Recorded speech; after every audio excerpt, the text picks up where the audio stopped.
नमस्ते जी। देश में चल रहा स्ट्रक्चरल रिफॉर्म्स का सिलसिला आज एक नए पड़ाव पर पहुंचा है। Transparent taxation, honouring the honest, 21वीं सदी के टैक्स सिस्टम की इस नई व्यवस्था का आज लोकार्पण किया गया है। इस प्लेटफॉर्म में फेसलेस असेसमेंट, फेसलेस अपील और टैक्स पेयर चार्टर जैसे बड़े रिफॉर्म्स हैं। फेसलेस असेसमेंट और टैक्स पेयर चार्टर आज से ही लागू हो गए हैं, जबकि फेसलेस अपील की सुविधा 25 सितंबर यानी दीनदयाल उपाध्याय जी के जन्मदिन से पूरे देश भर में नागरिकों के लिए उपलब्ध हो जाएगी। अब टैक्स सिस्टम भले ही फेसलेस हो रहा है, लेकिन टैक्स पेयर को ये फेयरनेस और फियरलेसनेस का विश्वास देने वाला है। ये सभी टैक्स पेयर्स को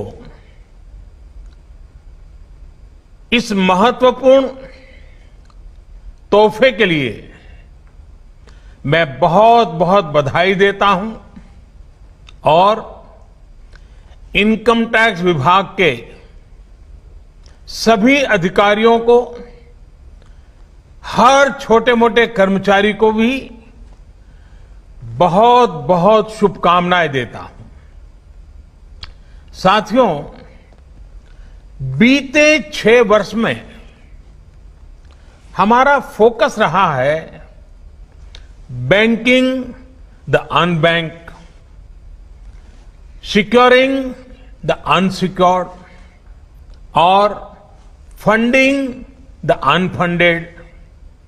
आज एक तरह से एक नई यात्रा शुरू हो रही है। ऑनरिंग द ऑनेस्ट, ईमानदार का सम्मान। देश का ईमानदार टैक्स पेयर राष्ट्र निर्माण में बहुत बड़ी भूमिका निभाता है। जब देश के ईमानदार टैक्स पेयर का जीवन आसान बनता है, वो आगे बढ़ता है, तो देश का भी विकास होता है, देश भी आगे बढ़ता है। साथियों, आज से शुरू हो रही नई व्यवस्थाएं, नई सुविधाएं मिनिमम गवर्नमेंट, मैक्सिमम गवर्नेंस, इसके प्रति हमारी प्रतिबद्धता को और मजबूत करती है। ये देशवासियों के जीवन से सरकार को, सरकार के दखल को कम करने की दिशा में भी एक बड़ा कदम है। साथियों, आज हर नियम कानून को, हर पॉलिसी को प्रोसेस और पावर सेंट्रिक अप्रोच से बाहर निकालकर उसको पीपल सेंट्रिक और पब्लिक फ्रेंडली बनाने पर बल दिया जा रहा है। ये नए भारत के नए गवर्नेंस मॉडल का प्रयोग है और इसके सुखद परिणाम भी देश को मिल रहे हैं। आज हर किसी को ये एहसास हुआ है कि शॉर्टकट्स ठीक नहीं है। और हमारे यहां तो रेलवे स्टेशन पे लिखा जाता है, shortcut will you cut you short, गलत तौर तरीके अपनाना सही नहीं है। वो दौर अब पीछे चला गया है। अब देश में माहौल इस ओर आगे बढ़ रहा है कि कर्तव्य भाव को सर्वोपरि रखते हुए सारे काम होने चाहिए। सवाल यह है कि ये बदलाव आखिर कैसे आ रहा है? क्या ये सिर्फ सख्ती से आया है? क्या ये सिर्फ सजा देने से आया है? जी नहीं, बिल्कुल नहीं। इसके अगर मोटे मोटे तौर पर मैं कहूं तो 4 बड़े कारण हैं। पहला, पॉलिसी ड्रिवन गवर्नेंस। जब पॉलिसी स्पष्ट होती है तो ग्रे एरियाज मिनिमम हो जाते हैं और इस कारण व्यापार में, बिजनेस में और सरकार के और निर्णयों में भी डिस्क्रिशन की गुंजाइश कम हो जाती है। दूसरा, सामान्य जन की ईमानदारी पर विश्वास। तीसरा, सरकारी सिस्टम में ह्यूमन इंटरफेस को सीमित करके टेक्नोलॉजी का बड़े स्तर पर उपयोग। आज सरकारी खरीद हो, सरकारी टेंडर हो या सरकारी सेवाओं की डिलीवरी, सब जगह टैग इंटरफेस सर्विस दे रहे हैं। और चौथा, हमारी जो सरकारी मशीनरी है, जो ब्यूरोक्रेसी है, उसमें एफिशिएंसी, इंटीग्रिटी और सेंसिटिविटी के गुणों को रिवॉर्ड किया जा रहा है, पुरस्कृत किया जा रहा है। साथियों, एक दौर था जब हमारे यहां रिफॉर्म्स की बहुत बातें होती थी। कभी मजबूरी में कुछ फैसले लिए जाते थे, कभी दबाव में कुछ फैसले हो जाते थे, तो उन्हें रिफॉर्म कह दिया जाता था। इस कारण इच्छित परिणाम नहीं मिलते थे। अब ये सोच और अप्रोच दोनों बदल गई है। हमारे लिए रिफॉर्म का मतलब है रिफॉर्म नीति आधारित हो, टुकड़ों में नहीं हो, होलिस्टिक हो और एक रिफॉर्म दूसरे रिफॉर्म का आधार बने, नए रिफॉर्म का मार्ग बनाए। और ऐसा भी नहीं है कि एक बार रिफॉर्म करके रुक गए। ये निरंतर सतत चलने वाली प्रक्रिया है। बीते कुछ वर्षों में देश में 1,500 से ज्यादा कानूनों को समाप्त किया गया है। ईज ऑफ डूइंग बिजनेस की रैंकिंग में भारत आज से कुछ साल पहले 134वें नंबर पर था। आज भारत की रैंकिंग 63 है। रैंकिंग में इतने बड़े बदलाव के पीछे अनेकों रिफॉर्म्स हैं, अनेकों नियमों कानूनों में बड़े परिवर्तन है। रिफॉर्म्स के प्रति भारत की इसी प्रतिबद्धता को देखकर विदेशी निवेशकों का विश्वास भी भारत पर लगातार बढ़ रहा है। कोरोना के इस संकट के समय भी भारत में रिकॉर्ड एफडीआई का आना इसी का उदाहरण है। साथियों, भारत के टैक्स सिस्टम में फंडामेंटल और स्ट्रक्चरल रिफॉर्म्स की जरूरत इसलिए थी क्योंकि हमारा आज का ये सिस्टम गुलामी के कालखंड में बना और फिर धीरे धीरे इवॉल्व हुआ। आजादी के बाद इसमें यहां वहां थोड़े बहुत परिवर्तन किए गए, लेकिन लार्जली सिस्टम का कैरेक्टर, उसकी चाल चलन वही रहा। परिणाम यह हुआ कि जो टैक्स पेयर राष्ट्र निर्माण का एक मजबूत पिलर है, जो देश को गरीबी से बाहर निकालने के लिए योगदान दे रहा है, उसको कटघरे में खड़ा किया जाने लगा। इनकम टैक्स का नोटिस फरमान की तरह बन गया। देश के साथ छल करने वाले कुछ मुट्ठी भर लोगों की पहचान के लिए बहुत से लोगों को अनावश्यक परेशानी से गुजरना पड़ा। कहां तो टैक्स देने वालों की संख्या में गर्व के साथ विस्तार होना चाहिए था, और कहां गठजोड़ की, साठगांठ की व्यवस्था बन गई। इस विसंगति के बीच ब्लैक और व्हाइट का उद्योग भी फलता फूलता गया।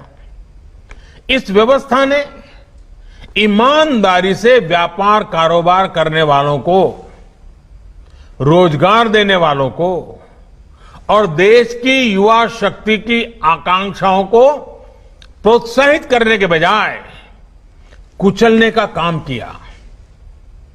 साथियों, जहां कॉम्प्लेक्सिटी होती है, वहां कंप्लायंस भी मुश्किल होता है। कम से कम कानून हो, जो कानून हो वो बहुत स्पष्ट हो, तो टैक्स पेयर भी खुश रहता है और देश खुशहाल होता है। बीते कुछ समय से यही काम करने की दिशा में एक के बाद एक कदम उठाए जा रहे हैं। अब जैसे दर्जनों टैक्सेस की जगह जीएसटी आ गया, रिटर्न से लेकर रिफंड की व्यवस्था को पूरी तरह से ऑनलाइन किया गया।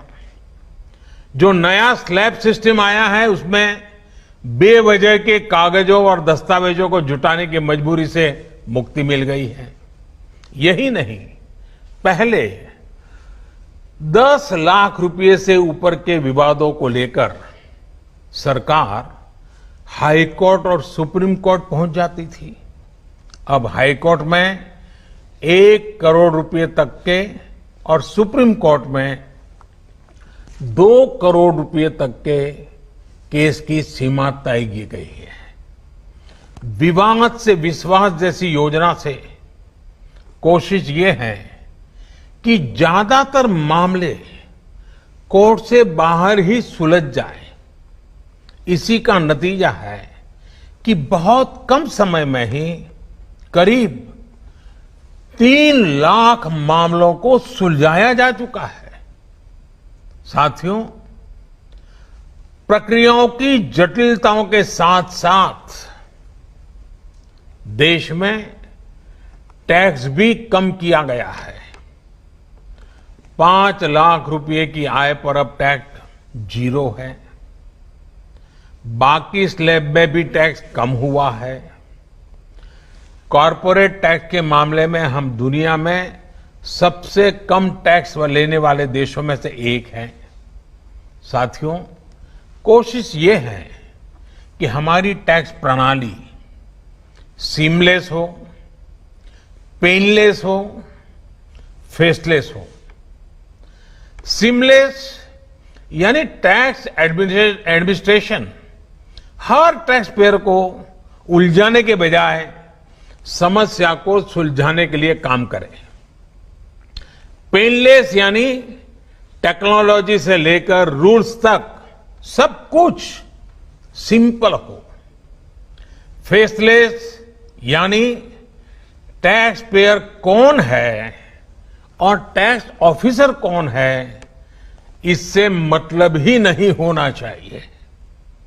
आज से लागू होने वाले ये रिफॉर्म्स इसी सोच को आगे बढ़ाने वाले हैं। साथियों, अभी तक तो होता यह है कि जिस शहर में हम रहते हैं उसी शहर का टैक्स डिपार्टमेंट हमारी टैक्स से जुड़ी सभी बातों को हैंडल करता है। स्क्रूटिनी हो, नोटिस हो, सर्वे हो या फिर जब्ती हो, इसमें उसी शहर के इनकम टैक्स डिपार्टमेंट की आयकर अधिकारी की मुख्य भूमिका रहती है। अब ये भूमिका एक प्रकार से खत्म हो गई है। अब इसको टेक्नोलॉजी की मदद से बदल दिया गया है। अब स्क्रूटिनी के मामलों को देश के किसी भी क्षेत्र में किसी भी अधिकारी के पास रैंडम तरीके से आवंटित किया जाएगा।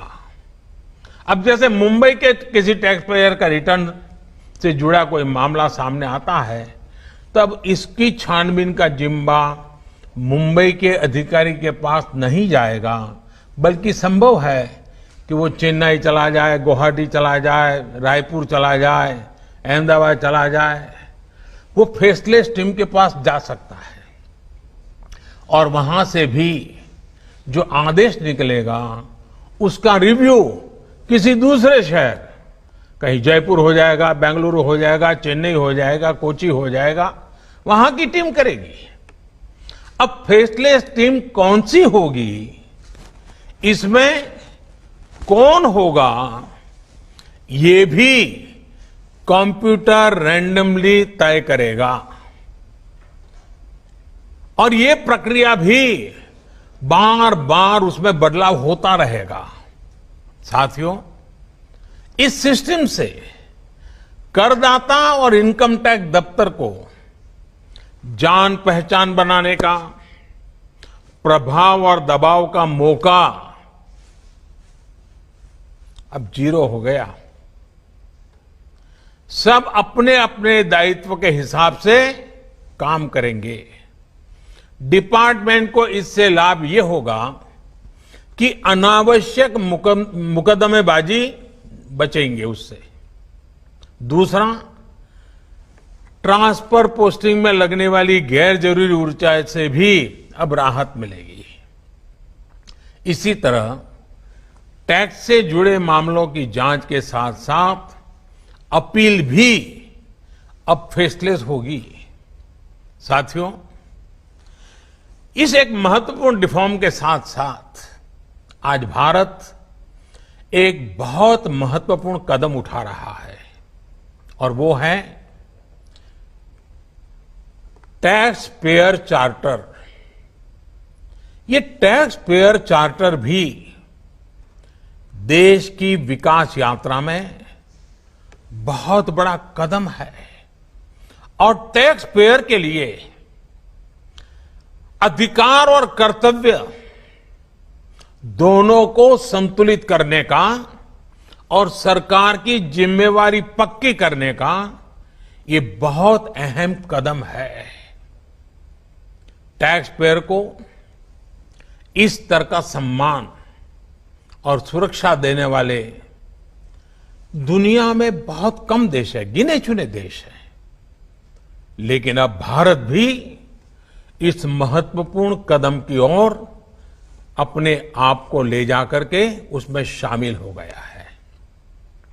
अब टैक्स पेयर को उचित, विनम्र और तर्क संगत व्यवहार का भरोसा दिया गया है। यानी आयकर विभाग को अब टैक्स पेयर की डिग्निटी का संवेदनशीलता के साथ ध्यान रखना होगा। अब टैक्स पेयर्स की बात पर विश्वास करना होगा। डिपार्टमेंट उसको बिना किसी आधार के ही शक की नजर से नहीं देख सकता। अगर किसी प्रकार का संदेह है भी तो टैक्स पेयर को अब अपील और समीक्षा का भी अधिकार दिया गया है। साथियों, अधिकार हमेशा दायित्वों के साथ आता है, कर्तव्यों के साथ आते हैं। इस चार्टर में भी टैक्स पेयर से कुछ अपेक्षाएं की गई हैं। टैक्स पेयर के लिए टैक्स देना या सरकार के लिए टैक्स लेना ये कोई हक का अधिकार का विषय नहीं है, बल्कि ये दोनों का दायित्व है, जिम्मेवारी है, कर्तव्य है, रिस्पॉन्सिबिलिटी है। टैक्स पेयर को टैक्स इसलिए देना है क्योंकि उसी से सिस्टम चलता है। देश की एक बड़ी आबादी के प्रति देश अपना फर्ज निभा सकता है और उज्जवल भविष्य की ओर कदम भी रख सकता है। इसी टैक्स से खुद टैक्स पेयर को भी तरक्की के लिए, प्रगति के लिए बेहतर सुविधाएं और इंफ्रास्ट्रक्चर मिल पाता है। वहीं सरकार का ये दायित्व है कि टैक्स पेयर की पाई पाई का सदुपयोग करे। ऐसे में आज जब करदाताओं को सुविधा और सुरक्षा ये दोनों मिल रही हैं, तो देश भी हर टैक्स पेयर से अपने दायित्वों के प्रति ज्यादा जागरूक रहने की अपेक्षा करता है। साथियों, देशवासियों पर भरोसा, इस सोच का प्रभाव कैसे जमीनी पर नजर आता है, ये समझना भी बहुत जरूरी है। वर्ष 2012-13 में जितने टैक्स रिटर्न होते थे उसमें से 0.94% की स्क्रूटनी होती थी। वर्ष 2018-19 में ये आंकड़ा घटकर 0.26% पर आ गया है। यानी केस की स्क्रूटनी करीब करीब 1/4 हो गई है, 4 गुना कम हुई है। स्क्रूटनी का 4 गुना कम होना अपने आप में बता रहा है कि बदलाव कितना व्यापक है। साथियों, बीते 6 वर्षों में भारत ने टैक्स एडमिनिस्ट्रेशन में गवर्नेंस का एक नया मॉडल विकसित होते देखा है। We have decrease complexity, decrease taxes, decrease litigation, increase transparency, increase tax compliance, increase trust on the tax payer. साथियों, इन सारे प्रयासों के बीच बीते 6-7 साल में इनकम टैक्स रिटर्न भरने वालों की संख्या में करीब 2.5 करोड़ की वृद्धि हुई है। ये वृद्धि तो बहुत बड़ी है, लेकिन इस बात का हम इनकार नहीं कर सकते हैं कि इसके बावजूद भी 130 करोड़ के देश में ये बहुत कम है, बहुत कम है। इतने बड़े देश में सिर्फ 130 करोड़ में से 1.5 करोड़ साथी ही इनकम टैक्स जमा करते हैं। 130 करोड़ में 1.5 करोड़।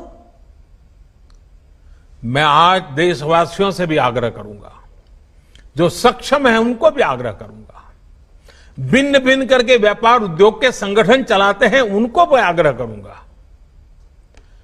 इस पर हम सबको चिंतन करने की जरूरत है।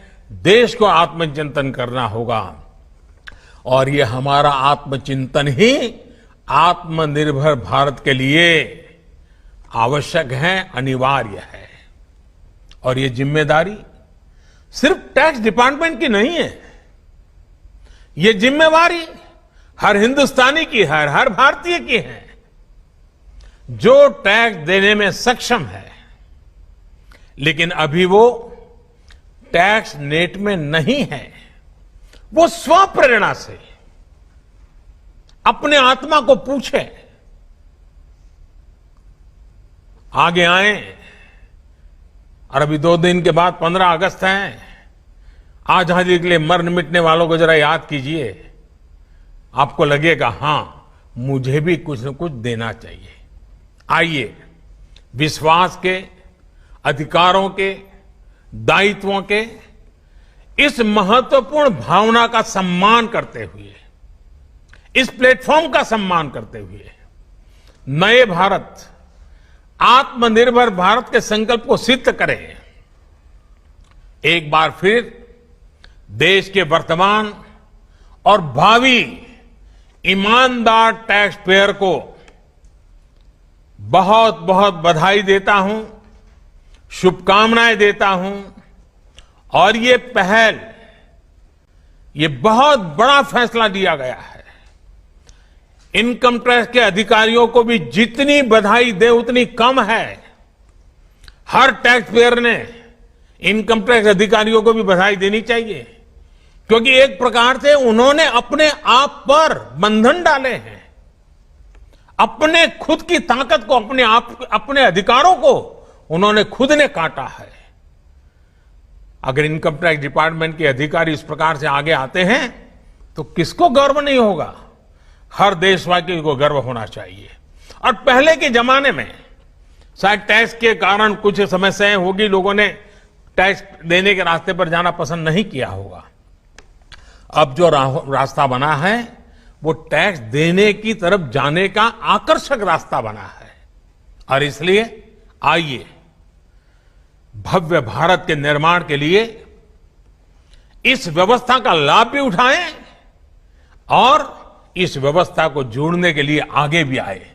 मैं फिर एक बार आप सबका बहुत बहुत धन्यवाद करता हूं, अनेक अनेक शुभकामनाएं देता हूं।